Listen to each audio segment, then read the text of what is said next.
Texas Stampede is only about a month away, and today we are welcoming Nick Tan to the show from Tokyo Story USA.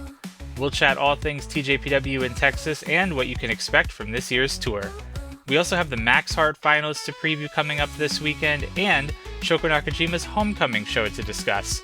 All that and more coming up on the Tokyo Joshi Pod. Stay tuned.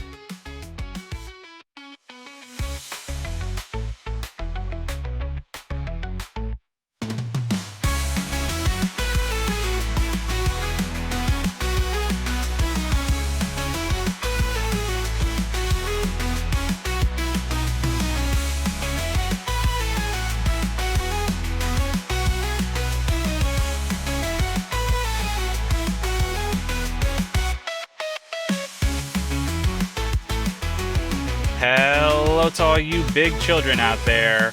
Konnichiwa and welcome to the Tokyo Joshi Pod, your weekly dose of everything TJPW. I'm your host, Andy Zyke, and I hope all of you are doing well. I hope that you are gearing up for a lovely Valentine's weekend. We have a bit of a mixed bag show for you today. Shoko Nakajima's homecoming show was held on Wednesday this week, but as of me recording today's episode, it's about midday on Thursday. That one's not yet uploaded to Wrestle Universe, so by the time you're hearing this, it will be out, but I'm not able to watch it before recording, unfortunately, so we won't be able to review that in full today, but we will still briefly chat about some of the results that took place. We'll talk about the fan event that went down afterwards, and I'm filling the gap with something really special today. Earlier this week, I had the pleasure of speaking with Nick Tan from Tokyo Story USA, the company behind TJPW's expansion into Texas. This is the same company that helped TJPW run their events in Texas last year. They are also helping out and partnering with TJPW to run their events in 2026 as well. Nick and I chatted for about 15 to 20 minutes about the partnership, how it all began, what we can expect this year. Really, really excited to share that conversation with all of you. On top of that, we have two shows that we can preview coming up this weekend, including the Max Heart Finals. We've also got a couple of show announcements, a couple of excursion updates to cover, so enough to keep us busy this week on this kind of mixed bag of a show, like I say. So without any further ado, let's go ahead and dive right on in.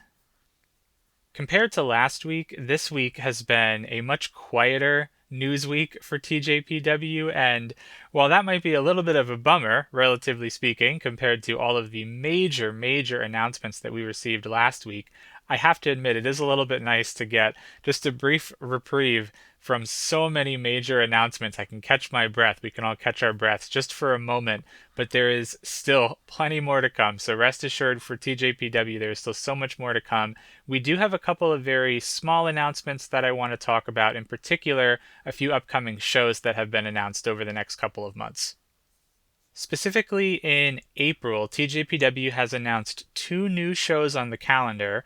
On Wednesday, April 29th, TJPW has announced the annual, or maybe it's biannual, sometimes they hold more than one per year, but the Wrestle Universe Members Only show. That will be taking place on April 29th, so that is post-Canada, post-Vegas, Texas, all of the above. Once TJPW has settled back into Japan, they are going to host this Wrestle Universe Members Only show. Essentially what this means is that only people who have Wrestle Universe accounts can purchase tickets, and they're pretty strict about this. They don't even allow you to bring a friend or a family member who doesn't have an account. Everybody that goes in the door needs to have an account. But that being said, it provides a really neat intimate venue for this type of a show, and TJPW always does something fun, something zany. In years past, this has been the event where we see certain roster members cosplay as other roster members, so there's always something kind of fun tucked up their sleeves. We'll have to wait and see what this event will look like as it relates to talent and matches and whatnot, but the Wrestle Universe Members Only show, Wednesday, April 29th. And then about a week or so before that, on Saturday, April 18th, TJPW has announced the latest Inspiration show. This is technically going to be Inspiration number 11, although I don't think TJPW numbers them officially anymore. But this will be Inspiration number 11, Saturday, April 18th. TJPW has confirmed that there will be about 4 to 5 matches on this show, and that they are going to be announcing the wrestlers for this show at some point before the tickets go on pre-sale, which is Thursday, February 19th. So this coming Thursday. Now, this show is interesting for a couple of reasons. The inspiration shows are kind of like out of canon, is the best way to think of it. Like out of canon shows for TJPW. They usually are much smaller, obviously, only the 4 to 5 matches, like they announced. They usually invite a lot of special guests. For example, on the previous inspiration show, I believe it was in November, I want to say, maybe December. Inspiration number 10, they invited Gabai-G-chan, and there was a singles match between Rika Tatsumi and Gabai-G-chan, which was a heck of a lot of fun. And then that inspiration show was also Yu's return to TJPW for the very first time since she left before Yu retired later in 2025. So there's always something unique with these inspiration shows. The other piece of this that's very interesting, if you are kind of an astute listener over the past few years and you've really been paying attention to the calendar, Saturday, April 18th, that is WrestleMania weekend, WrestleMania Saturday. Now, I mention this for a few reasons. We don't know of any official TJPW presence in Las Vegas just yet, but we do know that a few TJPW wrestlers will be making their appearances. Namely, so far, we have Miyu Yamashita on Bloodsport and Toga on Pottermania. And then TJPW alumni, Sayuri Namba is also going to be in town as well for the Pandemonium Pro Wrestling event. But there is no official TJPW event or co-promoted event that we know of just yet. And some of you may be thinking, well, they announced the show back in Japan, so obviously whoever is in Canada that weekend prior, they're probably just going to fly back and be a part of this inspiration show. You might be right, but these inspiration shows, like I said, are typically a lot smaller. They usually they only run for about like an hour and a half. Like TJPW said, only 4 to 5 matches, and then they always invite guests as well. So I can't imagine that from the TJPW roster, we'll be seeing any more than maybe 8 to 10 TJPW girls on this show. Don't quote me on that. Of course, there could be more. But typically speaking, when you look at all of the previous cards for inspiration, the shows are much smaller. And so that to me kind of feels like this would be like a complimentary show to something while the majority of the roster is off doing something else. Purely just speculation here. Like I always say, I don't know anything. And until we get an announcement, none of us know anything. But it is interesting to me that the show that was announced back in Japan for that weekend was Inspiration. Typically, I will also say Inspiration shows, the one that they just recently did in November, fell on a weekday. So it's like in between mainline TJPW shows. So, you know, all of this is like puzzle pieces and cookie crumbs that like you're trying to, you know, put the water back in the vase. I don't know if that's the expression.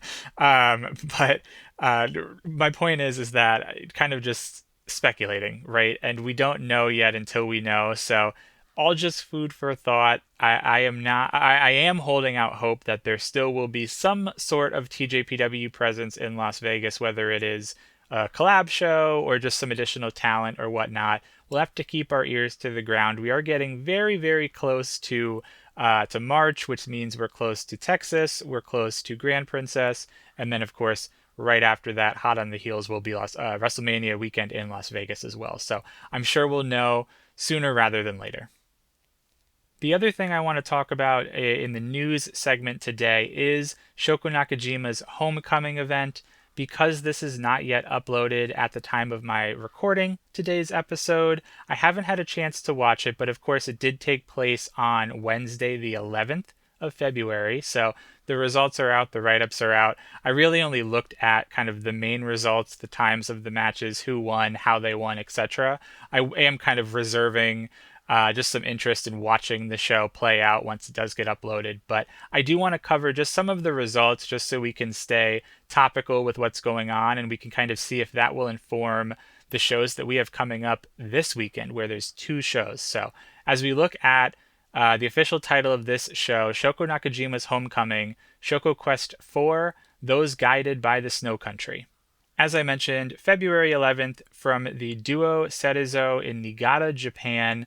I should also mention we will do a full recap of this show next week. Next week's going to be quite a busy episode between the Shoko show and then the two additional shows. So we're going to have a lot to review next week. Anyway, I digress. The results of this show, we had a singles match between Arisu Endo and Shion Kanzaki.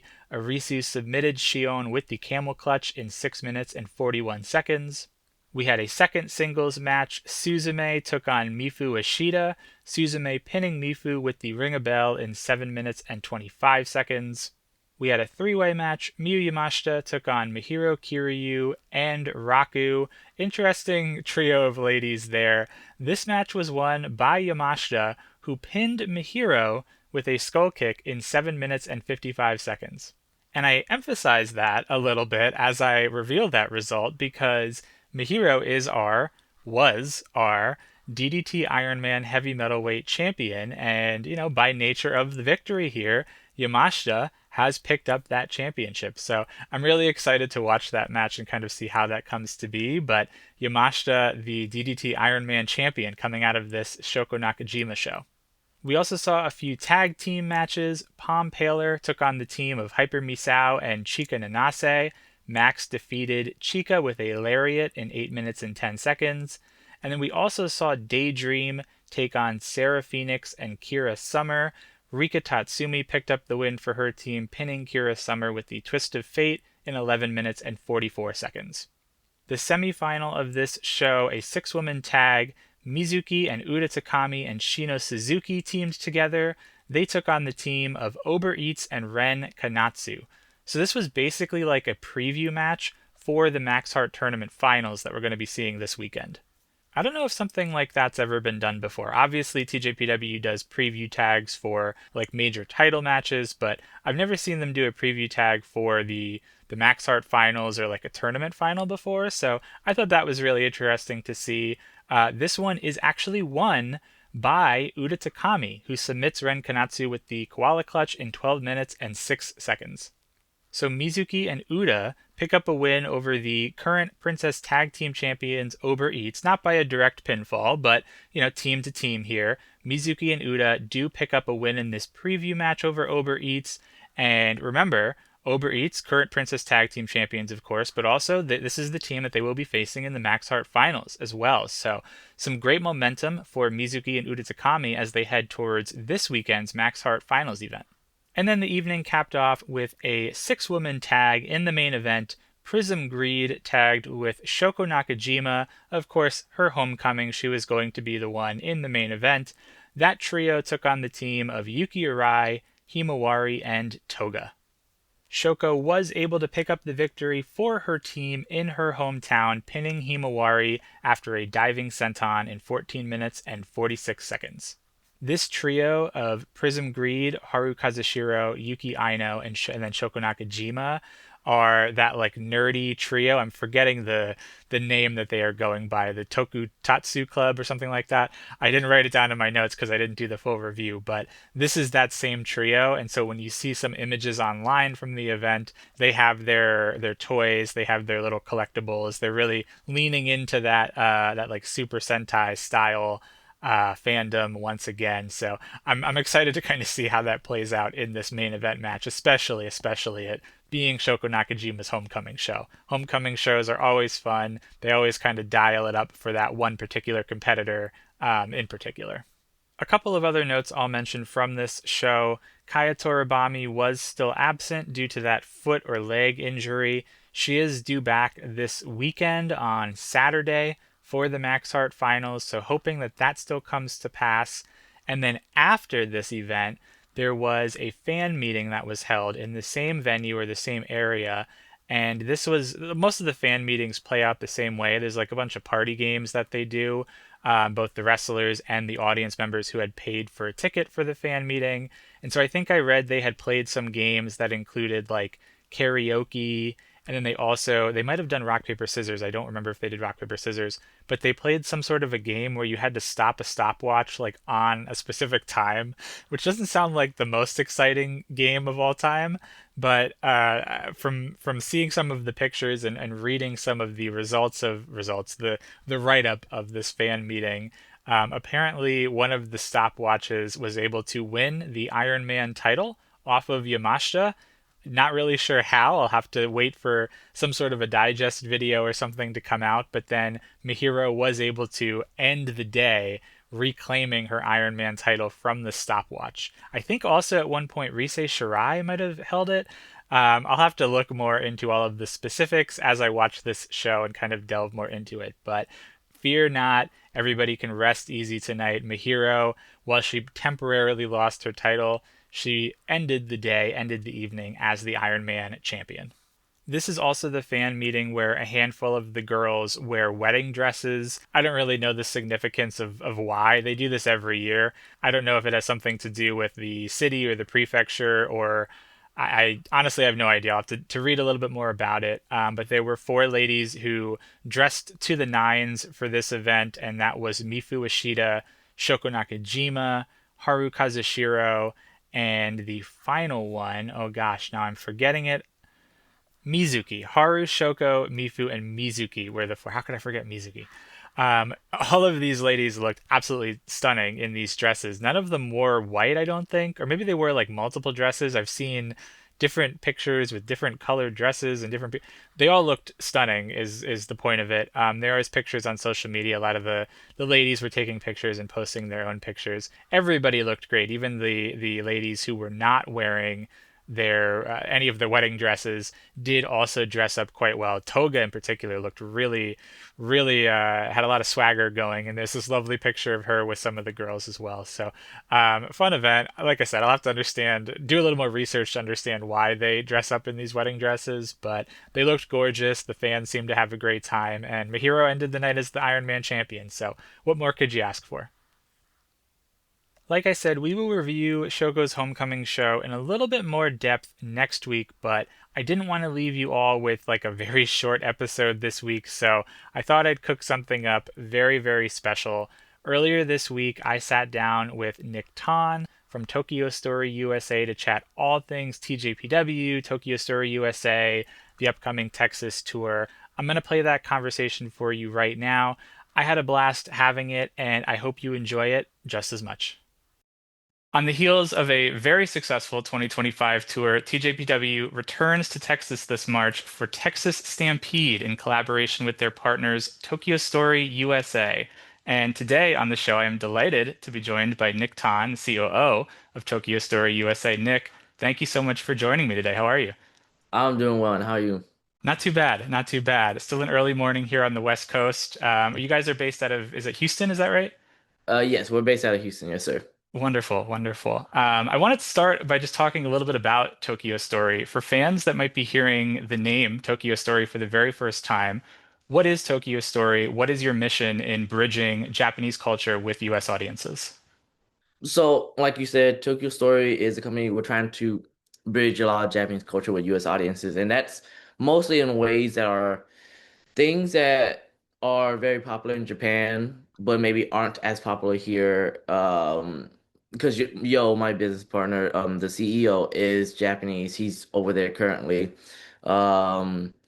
Whenever he sees things like, because in America, women's wrestling is not as popular, but in Japan, and it's very unique that TJPW is a very core dominant a form of entertainment.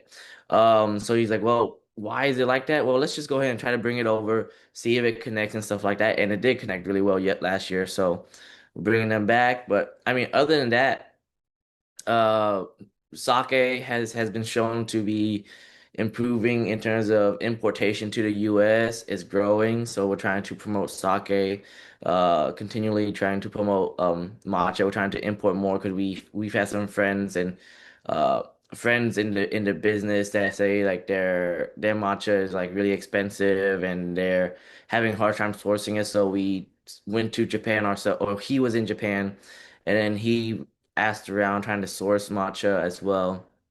Um, so yeah, just really trying to promote Japanese culture, really. Awesome. And I love that you mentioned TJPW right off the bat.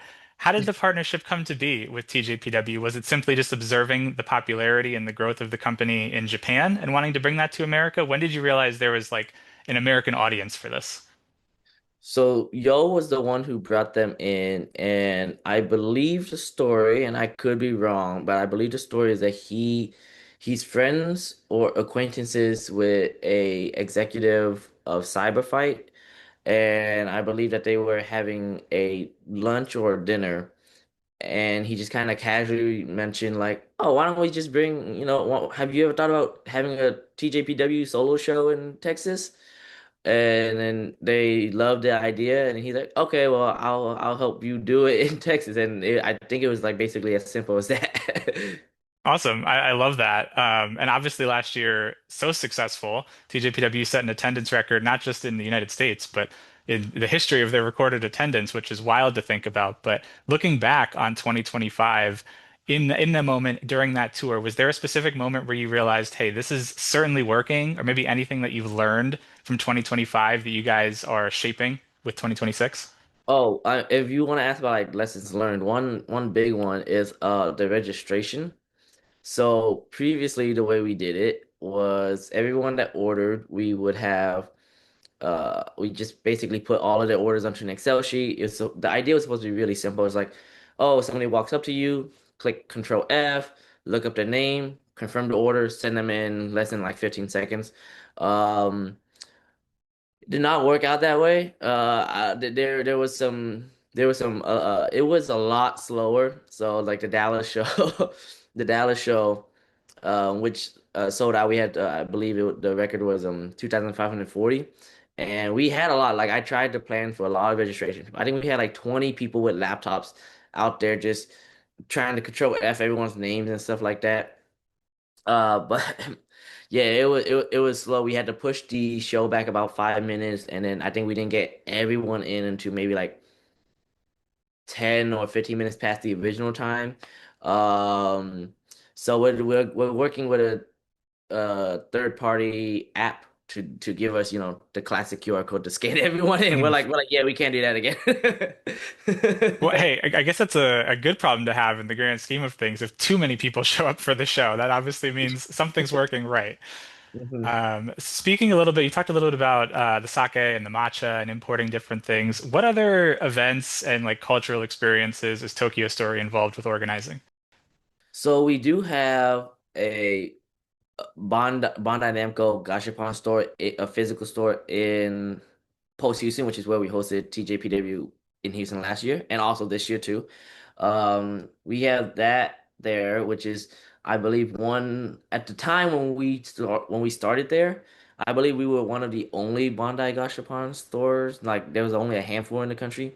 They're starting to expand more. HappyNet, which is their Bandai's toy like distributor, is starting to expand more. So I think they've opened up like 5 stores in the past year. Uh, but at the time when we started, which is like maybe just a year or two, year and a half ago, maybe 2 years, that was one really unique thing that we had because it wasn't just like gotcha.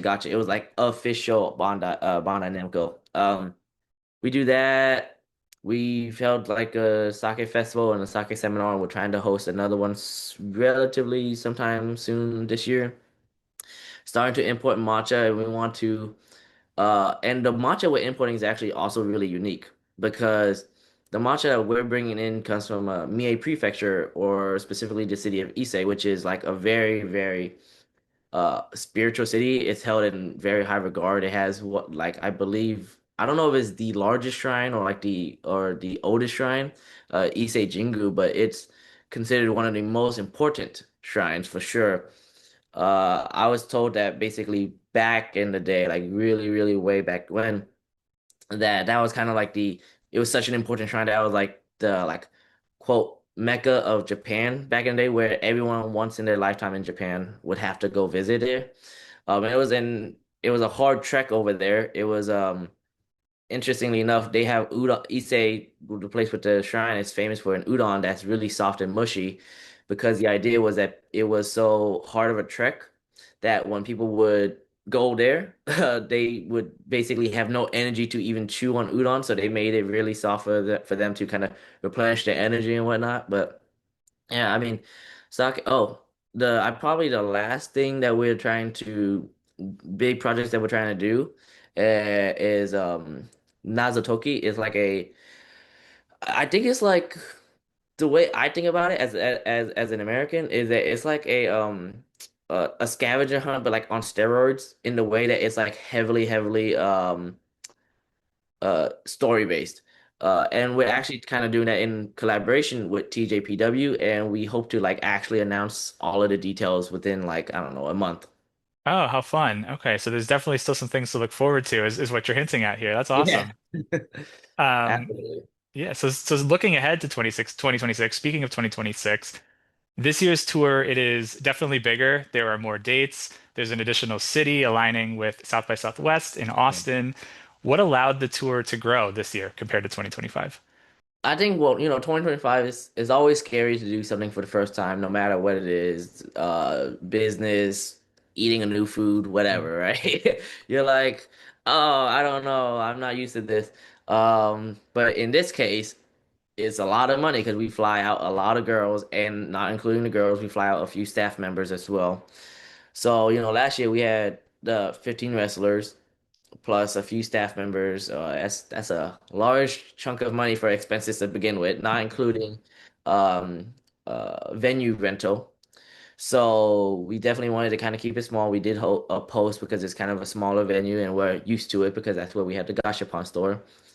And then the one in Forney was done because they gave us, thankfully, a very good value. They were, it's, it's like, it's kind of in a DFW area, but also like not really. So, and it was in the ISD, so it was, so they were able to give it to us for a very affordable price. So after we saw how it went, we're like, okay, well. I guess there's an audience for this. I guess that people do like it. So let's try to do a little bit more because last time we did hear a lot of people complaining about like, why are you only doing two cities? Is that how's that a tour? It's just two cities. They're like, come to Austin, come to San Antonio, things like that. So I was like, so we're like, okay, well, we're gonna do it a third time. We know it did pretty well last time. Let's try to make it a little bit bigger so we can get so we can get more people to enjoy it.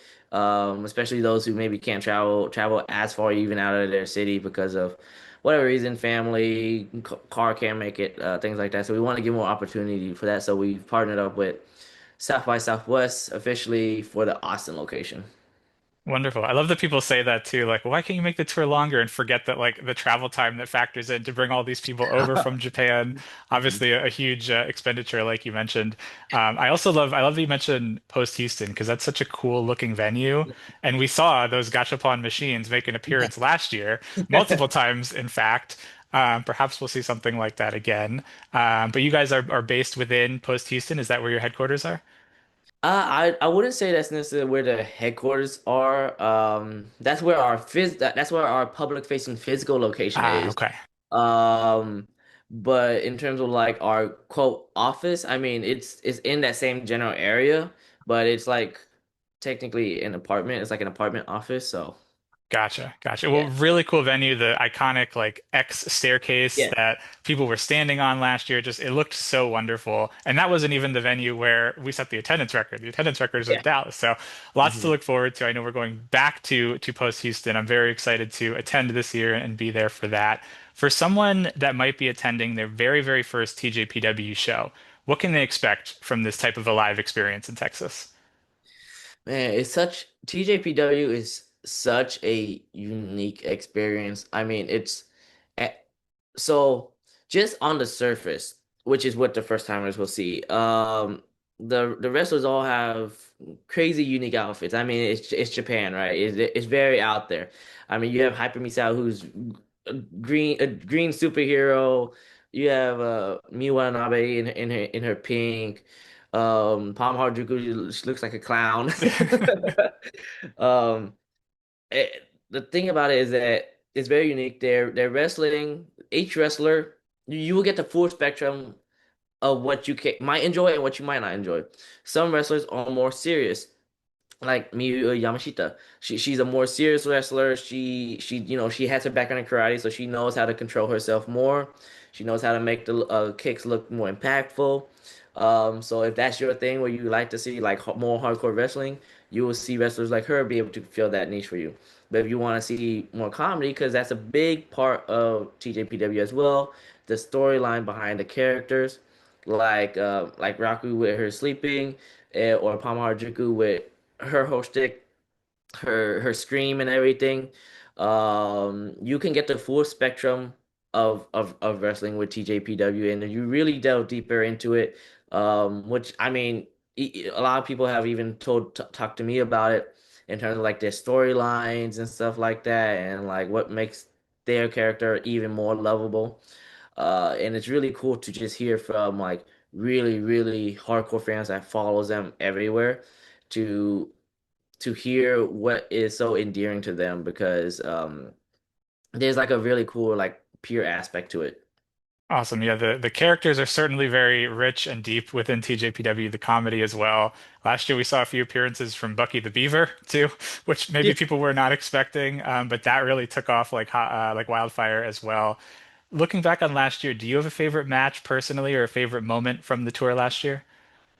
I wish I could say I had a favorite match, but I can't say that because I was kind of running around, and Yeah. even when I was standing there watching, I was still thinking about like, okay, well, is this running right? Is this running right? So even though I'm watching, I'm like not 100% watching. The match I do remember the most, I will say that because it kind of just sticks out, is there was the one with all the gashapon in post Houston. I remember when all of those broke and everything, they had all the empty balls. Um, and then I do remember thinking, oh wow, that looks like it hurts. And then I heard afterwards the ref who got some of the backlash was like, yeah, that kind of hurt a little bit. And I remember the Palm Harajuku versus Kamiyu with the Gashapon toys. I Oh, they the had the inflatables. Yeah, yeah, they yeah. had the inflatable like Minecraft pickaxes and stuff like that. I very specifically remember them opening it up from the gachapon ball and then just slowly blow it up. I was like, oh, that's gonna take a while. So things like that are really funny that stick out to me. But not exactly answering the question. I can say that the thing that got me into TJPW, because I wasn't familiar with it before. Yo was the one who said, "Oh, why don't we promote this wrestling thing?" I'm like, I have no idea what this is, but let me look into it.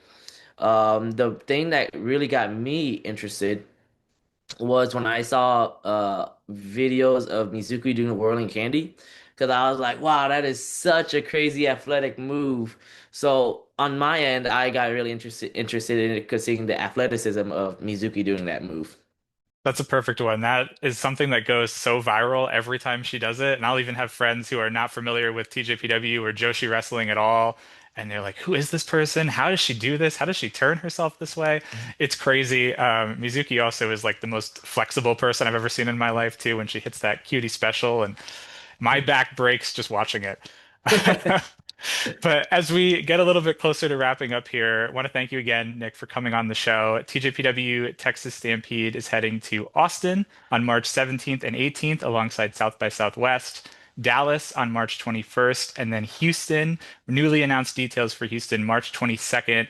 Tickets are on sale for all of the above, all of the cities, all of the shows. I want to wrap us up on this because we talk a lot about 2025, 2026. What does the future of this partnership look like? Are there any future goals that Tokyo Story has, and maybe any expansions to other cities? I know you mentioned a few there, but what does the future of this partnership between TJPW and Tokyo Story look like? I know that Yo has plans to definitely expand it even more. I believe next year he wants to do a coast to coast tour, maybe. That has been in talks. So I mean, it's definitely not like officially saying we are gonna do Yeah. it. Um, but there has been interest in doing a tour that expands beyond Texas. And we hope that this show sells out well and shows profitability because you know, it's very expensive to produce the show. So if the show is able to kind of sell out and show that the interest is even growing, because before with the two Houston shows and the Dallas show, we hit about 3,300 people, 3,100 people in terms of the amount of people that we're selling tickets for. But with 2 days in Austin, 1 day in Dallas, and then the 1 day in Houston, we're looking to sell basically twice as many tickets just because the seating capacity is essentially like two, 3,000 for Austin and and Dallas. So if we were to really sell out, we would sell like 9,000 tickets, which would be 3x that. And that's a big ask considering that the Dallas show last year was was the record breaker. So we're really testing the market really with the amount of seats that we have this time. We it might not seem like a big increase because we only added one city, but we made it one city 2 days with a huge amount of seats. So it's a big in terms of capacity, even though it's only one city, it is like two, three times the audience that we would have. So really testing out the market. If it goes well, who knows? Yeah, we might bring do a coast to coast tour.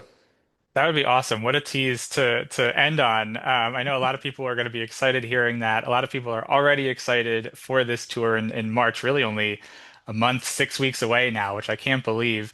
Very excited myself. Nick, thank you so much again. I appreciate your time today. You can stay up to date with everything Tokyo Story USA, checking out their social handles at Tokyo Story USA on Instagram and X. And then I believe it's at tokyo.story.usa on TikTok. Is that correct?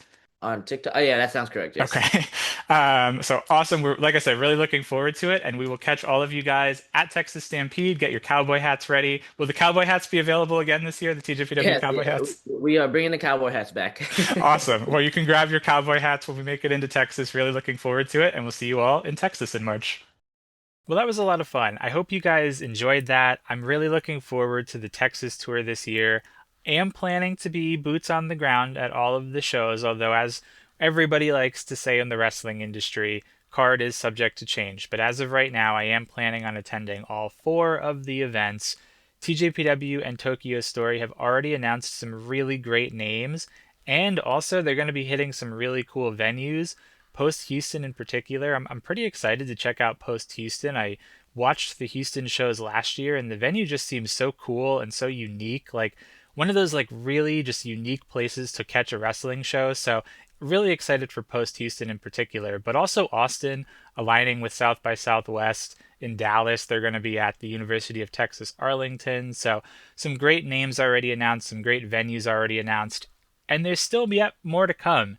We are waiting on some of like the supplemental talent. Maybe that's not the right word to say, but some of the indie talent, the indie girls who will also be joining the card. I know last year there were a lot of indie talent from Texas, so really looking forward to seeing who those names are as they get announced. Make sure you grab your cowboy hats, pack them in your suitcase. If you don't have one, pick up one of those TJPW cowboy hats. Those are very popular last year. I'm so glad to hear that they're coming back. Grab your cowboy hats, and we'll see you in Texas in March. Now, before we get wheels up on the way to Texas, we still have a couple of shows to talk about, and there's quite a bit actually coming up between now and then for TJPW.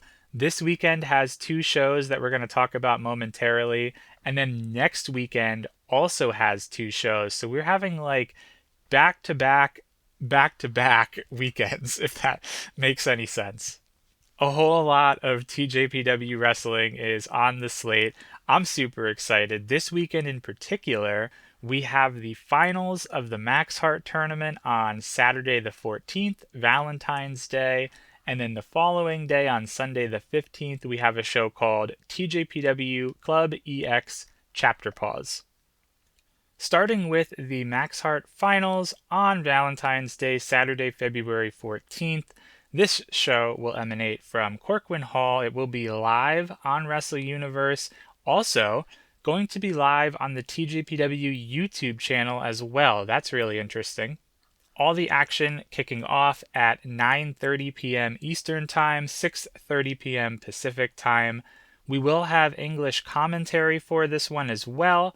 Mr. Haku will be in attendance helping us all understand just what's going down, and he will also be joined a little bit later in the show after her match by Kira Summer.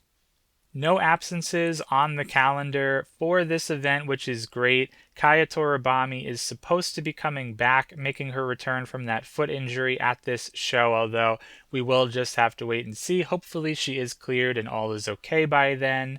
We have quite the card here. Actually, both of the shows this weekend will have quite the card, but this Corcoran Hall show has handful of singles matches, titles matches, obviously the Max Heart finals, a lot of tag matches as well, different returns and concoctions of different people. So let's go ahead and dive in. I believe that this will be the match order, but TJPW does always like to keep us on our toes. But in what they've announced, what I think will be the match order, we have a singles contest between Ren Kanatsu and Shion Kanzaki. This one, actually, right off the rip, is pretty interesting because the first win of either of these ladies' careers is on the line. Whoever wins this match will pick up their very first victory. This is going to be a lot of fun. I think if I had to make a pick here, I'm going to go with Ren. Ren's got about a year, half a year on Shion. She is technically her senpai, even though she is the most recently debuted competitor beyond Shion. But I do think that Ren picks up the victory here over Shion. Shion will get her time. I just don't think it's just yet. But this will be a lot of fun. Maybe TJPW will swerve us and we'll get a time limit draw or something. Although that's pretty rare in TJ. But I'm gonna roll with Ren. But regardless, should be a really fun match. And I expect both of these ladies are really going to bring it, knowing just what stakes are on the line here. We will then see an 8-woman tag team match, and get a load of this one. Kick Slash, Kaya Toribami, and Miyu Yamashita are going to be teaming with the Bumping Gritters, Shino Suzuki and Himawari, and that foursome will be taking on Hyper Misao, Kira Summer, Chika Nanase, and a returning Kakeru Sekiguchi. Kakeru making her return to TJPW for the first time since Year-End Party back in December, so not too long ago. Kakeru always comes around once in a blue moon for or I guess maybe more than once in a blue moon for these big Corcoran Hall style shows. But this one's definitely going to be pretty action-packed with Kick Slash in there, Toribami also making her return here. The Bumping Gritters have been showing some pretty good work of late. We'll see this team of Kira Summer and Chika Nanase still sticking together. Hyper Misao, of course, always ready to throw a wrench into everything. So I think that's going to be a pretty loaded 8-woman tag. We'll also get a more standard tag team match. Shoko Nakajima will team up with Sarah Phoenix. They did recently wrestle one another, and I guess maybe they decided that their styles complement each other more. So they're going to be teaming up, and they're going to take on Daisy Monkey, Arisu Endo, and Suzume. I am really looking forward to this. This is like just kind of quietly put on the undercard, but we all know how great of a wrestler Shoko is. We all know how great of wrestlers that both members of Daisy Monkey are. Sarah Phoenix has looked really good in her brief stint with TJPW, so I expect this one to be fast-paced, very hard-hitting, very quick style, like lucha-esque matchup. This is probably one of those that could steal the show. We will also have a 6-woman tag team match on this show. Raku, Palm Harajuku, and Max the Impaler will all tag team together. Raku, Palm, Paler, as I like to call them. They will face off against Prism Greed, Haru Kazushiro, and Yuki Aino, and their tag team partner will be Ryo Mizunami. Ryo Mizunami also making her return to TJPW, and this is an interesting combination here because you have Prism Greed, Haru, and Yuki Aino, and then you also have Yuki Nikki in Aino and Ryo. So a bit of like a bridging of the teams for Aino here.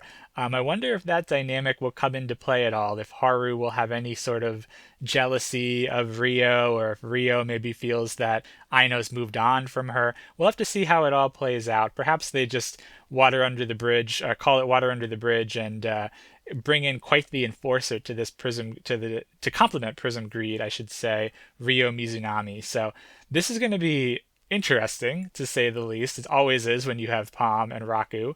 But I'm also really looking forward to a square off here between Max the Impaler and Ryo Mizunami. I think that's going to be really fun to see as well. So really a star-studded 6-woman tag there. And then the action doesn't stop there, because this is where we really kick into high gear, as if we're not already there. A tag team match between Daydream, Rika Tatsumi, and Miyu Watanabe. They will be taking on the Kyoto tag team pairing of Yuki Arai and Mifu Ishida. Here's another match that's just kind of like quietly tucked into this undercard. Not only on paper is it a really terrific matchup, but this will serve as our very first preview tag for the Princess of Princess Championship match, the main event of Grand Princess 2-6. We have, of course, seen Arai and Watanabe square off in tag team action before. TJPW does run a lot of 6-woman tags, 8-woman tags, standard tags. We see that in this show alone. So these two have obviously squared off in that capacity before. But remember, come Grand Princess 2-6, that is their very first singles meeting between the two of them. So we're getting started about a month in advance, actually a month and a half in advance of Grand Princess here with our preview tags. So this certainly won't be the last preview tag, but I would expect them to kind of get started on the right foot here and really start to build up that anticipation for that big Grand Princess show. We then have two title matches on this show as well. We will have the DDT Iron Man title on the line. Mihiro Kiryu, who managed to escape with her belt from the Nagata show, she will be defending against quite possibly one of her toughest tasks, her toughest competitors to date, Aja Kong. Now, if you recall, this kind of came about from the Itanyon show in January when Aja and Mihiro were placed in a match. It was a four-way match with Rika Tatsumi and Shino Suzuki. Aja Kong emerged victorious in that matchup, but after the bell, Rika and Mihiro kind of inadvertently teamed up. I don't think they meant to, but they kind of inadvertently teamed up, and Mihiro ended up pinning Aja Kong and again finding her way out of that show with the Iron Man belt. Well, backstage after that match was over, Aja was furious. She was really taking it to Mihiro, kicking her, literally kicking her while she was down on the ground, demanding that she gives the belt back, that they have a singles match. Mihiro agreed to it, not really sure why. But the record books show that Mihiro has a pinfall victory over Aja Kong, so she certainly has some momentum going into this matchup. I would think that Aja gets the victory here, but that being said, I would expect Mihiro to wind up with this title somehow or other before the night is over, whether it is immediately after this match is over, there is some sort of shenanigans that goes down, perhaps backstage when one of them is giving their comments, or maybe we get a backstage skit like we do quite often. But I would certainly expect this belt finds its way back to Mihiro in some shape, form, or fashion by the end of the night. And in our second tag team match of the evening, the International Princess title will be on the line. Mirai will be defending in her first defense of the title against Toga. This is Toga's first challenge for the International Princess title. We did have one preview match for this just last week, and Mirai was able to pick up the victory, but however, she didn't pin or submit Toga. She did submit Chika Nanase, Toga's tag team partner. So Mirai does hold a 1-0 preview lead, but again, not a direct pinfall. This is going to be an interesting match. I do think it's going to be very hard hitting. Mirai also, as we know, can bring the heat very, very strongly. Toga of late has been showing that she can also bring the heat with some like really terrific forearms. So this is going to really kind of boil down to a battle of forearms against lariats. That's what I'm imagining. It's definitely going to be hard hitting and not necessarily like a Haas fight in a way, but both of these ladies are just very strong style competitors. So I think this is going to be a lot of fun. I'm going to roll with Mirai for this one. As great as Toga has been over the last 6 to 12 months, I don't think she is quite there yet and ready to hold this championship. Certainly in, short time, I think Toga will become a very strong contender for this belt, but I just don't see it quite yet, especially with Mirai only holding the title for about a month and change now. I think they're going to get a little bit more out of Mirai in her return to TJPW. But that then begs the question, who challenges for this title at Grand Princess 2-6? We already have our Princess of Princess title match sorted out with Arai and Watanabe. By the end of this event, we also will likely know our direction for the Princess tag team titles at Grand Princess, so who's going to step up and challenge for the International Princess title? I would keep our eye on who picks up pinfall victories or submission victories, basically who wins the matches for their teams in the preceding tag team matches. Typically, TJPW will book somebody quite strong and have them pick up a victory and then come out and challenge. So keep your eyes peeled throughout those tag team matches. I think we might get an announcement here or perhaps a challenge here. Maybe a competitor will come out after Mirai defense, or even if Toga happens to pull out the victory here.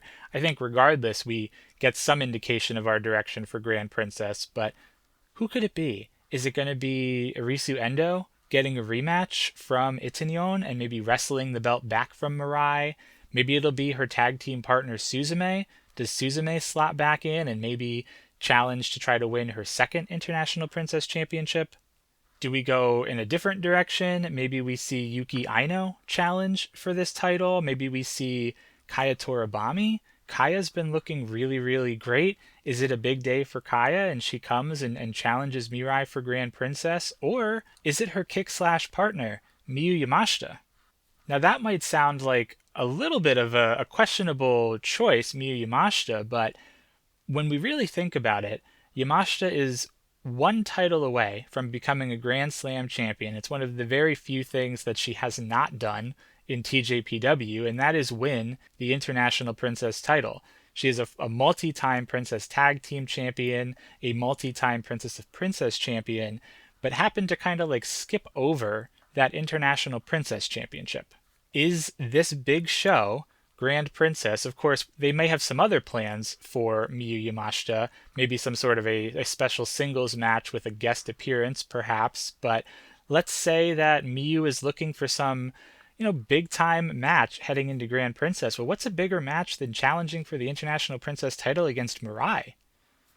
I'd have to look back at the record books a little bit more to see how many times Miyu and Mirai have faced off during Mirai's previous tenure with TJPW, but I think that would be one heck of a match for this really, really big show. Title match. Maybe it's a chance for Mirai to hold the belt a little longer and then drop it to someone in TJPW.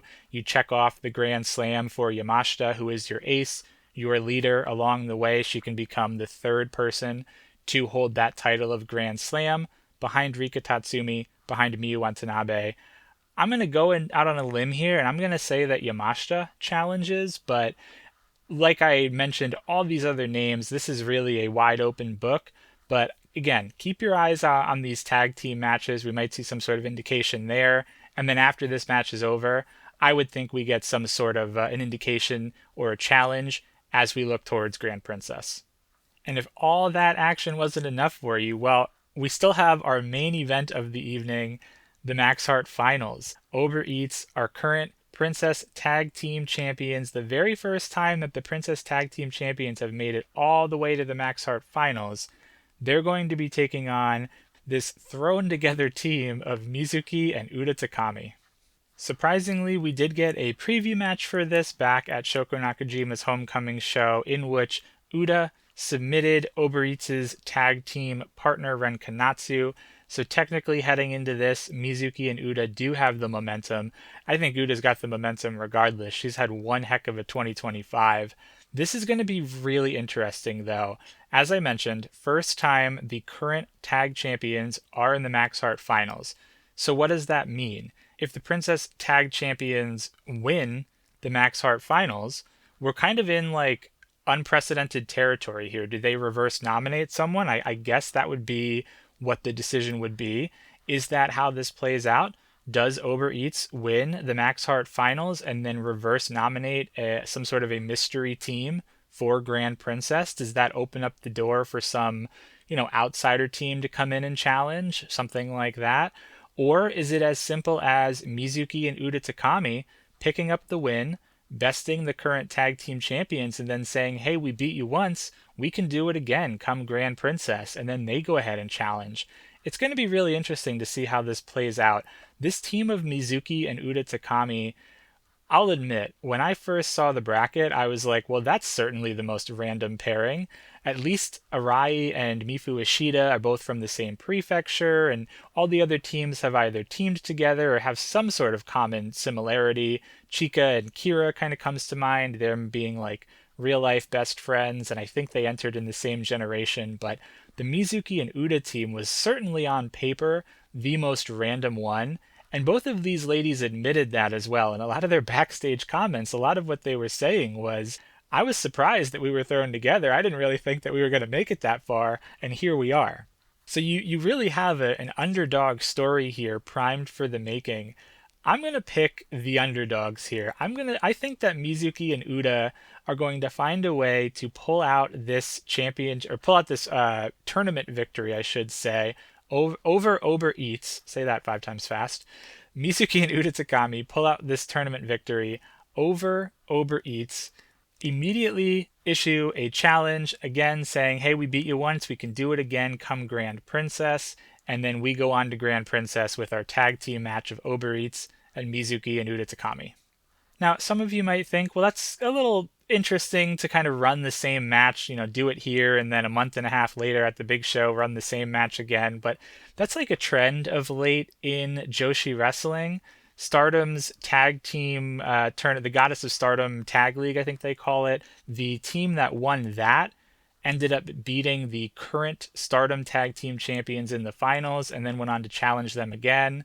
And I believe that same type of a construction happened in Marigold as well. I think the current tag team champions in Marigold made it to the finals of their tag tournament, and then the team that beat them challenged them at the big show. So I wouldn't be surprised if we see something similar here with TJPW. I think this is going to be a good match. Obviously, Mizuki is always primed and ready for a great match. Takami's been having basically the year of her very short career. Uber Eats, I think, has really started to gel of late, at least in the ring. Sometimes backstage, their comments go a little off the rails, but I do think they've found their footing as a tag team, and I think this will be a lot of fun. Like I said, I'm going to roll with the underdogs, Mizuki and Uda Takami. Now, here's the deal. Despite that stacked card for Corcoran Hall on Saturday, there's a back-to-back show, Sunday, February 15th, from the Club EX at the Shinagawa Prince Hotel in Tokyo. We have another show, TJPW Club EX Chapter Pause. Now, the wrestling gods are smiling upon us this weekend because this show will also be live on Wrestle Universe, not on YouTube. The YouTube show is only the Saturday Max Heart Finals. This one just on Wrestle Universe, but same time, so very easy to watch both of these shows. 9:30 p.m. Eastern, 6:30 p.m. Pacific time.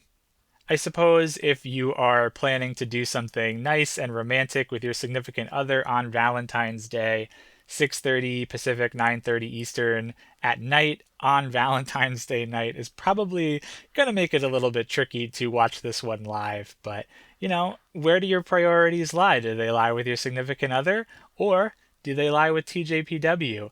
I don't have a significant other, so my priorities are very clear. I'm going to be watching a full-on TJPW weekend stacked with wrestling. This Sunday show as well does not have any absences scheduled as of yet. Hopefully we don't see any. And the title of this show is interesting, right? TJPW Club EX, that's the name of the venue, Chapter Pause. The reason behind this, TJPW put out a nice little note on their X account. Club EX is, I'm sure you've seen it before. It's a very circular venue. It's like don't think club like a party club. It's almost more like a ballroom style within this Shinagawa Prince Hotel. TJPW comes here at least once, if not multiple times, every calendar year. And afterwards, they always do a fan event at this venue as well. Now, there will not be a fan event at this particular show, but from what I'm gathering, it sounds like TJPW wanted to head back to Club EX as almost like a little bit of a final hurrah. And maybe I could be wrong, but maybe this came about a little bit last minute because nothing serious. Club EX will still exist, but allegedly, apparently, Club EX is booked for the foreseeable future with some sort of a long-term performance, like a stage play or something like that. And for the foreseeable future, I think in the tweet, TJPW said years, multiple years, that they will not be able to host professional wrestling anymore. So this is a little bit of a special show as it relates to the venue. TJPW will be holding a show here at the Club EX for the foreseeable future, the last show for the foreseeable future, potentially for a few years. And that's where the title of this comes from, Chapter Pause. It's a bit of a pause on using the Club EX venue. We have a 6-match card for this one. Couple of singles matches to start us off. Toga will be taking on Shion Kanzaki. I don't think Toga's going to lose this match no matter what happens the night before. Whether she wins the International Princess Championship, then she's certainly not losing this match. But even if she does lose that championship match, this is probably the match where she gets some of her steam back against the most recently debuted rookie in Kanzaki. The other singles match that we'll have, we'll see Mihiro Kiryu take on Sarah Phoenix. Sarah Phoenix will still be around for until the end of the month. I think she's around until the 28th of February, I want to say. And I would assume, maybe not, depending on how the previous night goes, that the Iron Man title might be in play here. So Sarah Phoenix might be getting somewhat of a title shot here in her short stint with TJPW. We then have two 8-woman tag team matches, two like really stacked 8-woman tags. Both of these 8-woman tags are being referred to as Max Heart after the final. So it's kind of like not like a rematch, but there's some sort of combination of the Max Heart teams after the Max Heart tournament final, right? That's a literal title. But for the first one, we will see Uber Eats team up with Kick Slash, and they're going to take on the foursome of Kiraku Kiyome and Raku and Ren Kanatsu. Kick Slash did beat Kiraku Kiyome in the first round of the Max Heart tournament. Uber Eats and Raku and Ren did not square off, so they will be facing each other here for the first time, but we're going to harken back to that first round matchup of Kick Slash and Kiraku Kiyome with this one. And then the other 8-woman tag will see Bumping Gritters team with Mizuki and Uda Takami to take on the Kyoto tag, Chika Nanase, and Kira Summer. So again, another after the final matchup here. The Kyoto tag of Arai and Ishida did beat the Bumping Gritters in the first round, and then Mizuki and Uda Takami beat Chika and Kira in the first round. So quite a few rematches here. We'll have to see if one of these teams that lost in the first round is able to get any sort of measure of revenge. We then end off this show with two traditional tag team matches, both of which are being called Max Heart Beyond the Bracket. And basically, these are matches that did not take place in this year's bracket, so therefore they are like match constructions that are beyond the bracket. Very literal naming conventions here from TJPW with some of these titles. The first tag match will see Daydream take on Prism Greed, and then the second tag match will see Palm Paler take on Daisy Monkey. That's going to be a heck of a lot of fun. It is worth noting that this will be Max the Impaler's final stop on their current tour with TJPW, although they will be back for Grand Princess in about a month and a half. Maybe we also see them again between now and then, but based on what was announced before the holiday season, this will be Max's last stop on the current tour. So a heck of a busy weekend from TJPW. Next week we're going to have like so many shows to talk about between these two and the Shoko Nakajima show. And then like I mentioned after that, the following weekend, there's also 2 more shows. So heck of a lot to look forward to. But I also want us to go ahead and peek beyond TJPW a little bit, as we normally do. Check in on some of our graduates, some of our excursion dates. Not as many updates this week as last week, but I do want to mention briefly on the graduate side of things, Maki Ito. Maki Ito did have her very first singles match last Saturday, February 7th at Supreme Fight 2026, where she defeated Aya Sakura for the Kawaii of Kawaii Championship. So everybody can sleep easy tonight because Maki Ito still holds the distinction as the cutest in the world. Aya Sakura was not able to wrestle that title away from her, both the actual cardboard championship and the moniker of the cutest in the world. So Maki Ito off to a pretty good start with her Stardom run. Been a really big breath of fresh air. I don't know if many of you watch Stardom. It is very much in contrast with the style of wrestling that TJPW offers, but Maki's been a bit of a breath of fresh air, kind of infusing some of that silliness, that lightheartedness from TJPW into Stardom. And then as it relates to some of the excursions, a lot of these dates have not changed, so I will run through them just really at a top level so we can keep them warm. There is one note that I do want to make though from last week. The MLW show that was set to air last Saturday on February 7th, Shoko Nakajima was going to defend her MLW featherweight title.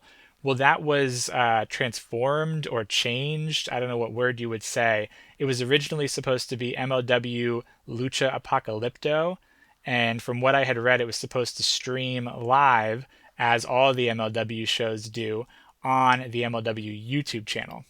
Well, MLW, almost at the last minute, decided to repurpose this event. Well, let's go with that. Repurpose this event into MLW Fusion tapings. So this was originally announced as Lucha Apocalypto.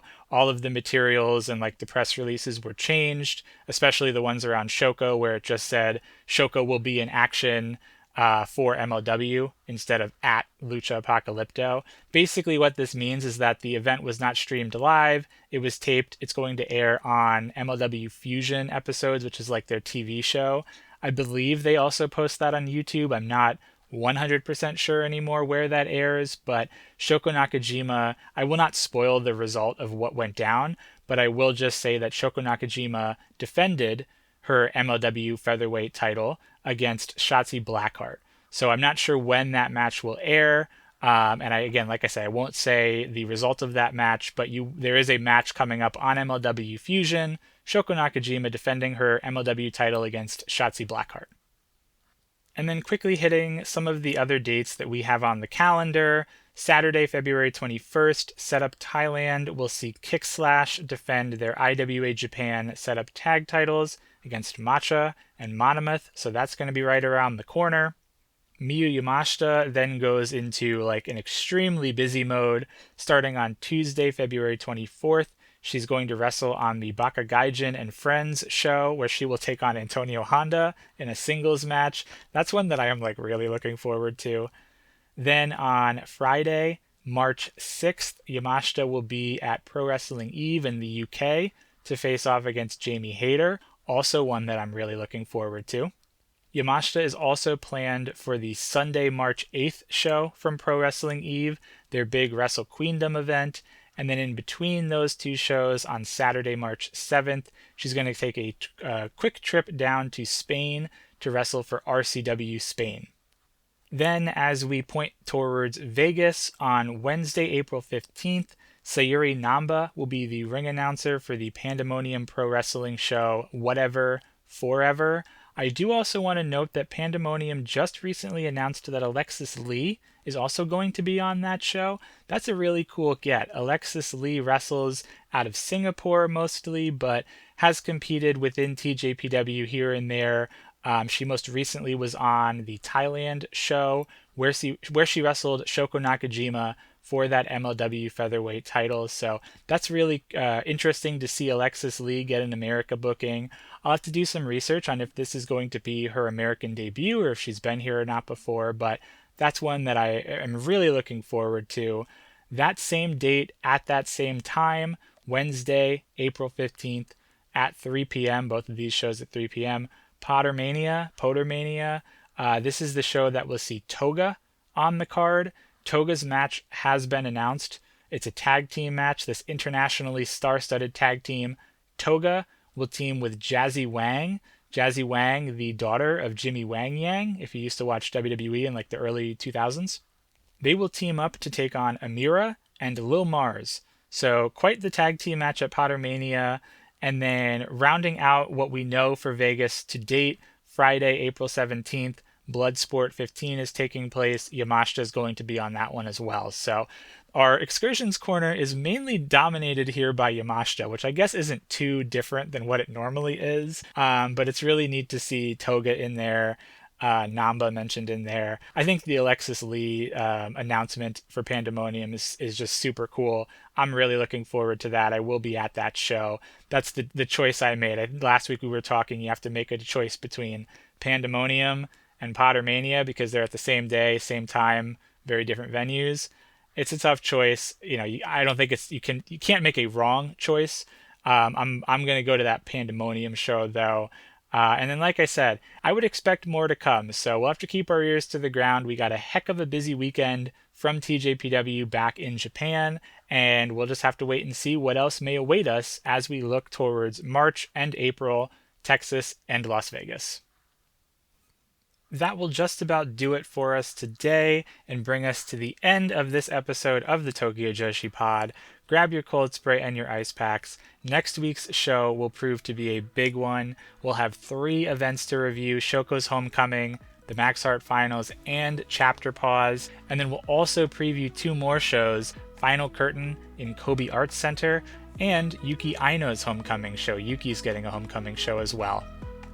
My thanks again to Nick Tan for joining us this week. If you enjoyed the show, you can subscribe wherever you get your podcasts so you don't miss any future episodes. You can follow us at Tokyo Joshi Pod on Instagram, TikTok, and X. If you want to email the show, tokyojoshipod@gmail.com. But above all else, remember to keep your hearts burning, stay magical, my friends, and we'll see you next week on the Tokyo Joshi Pod.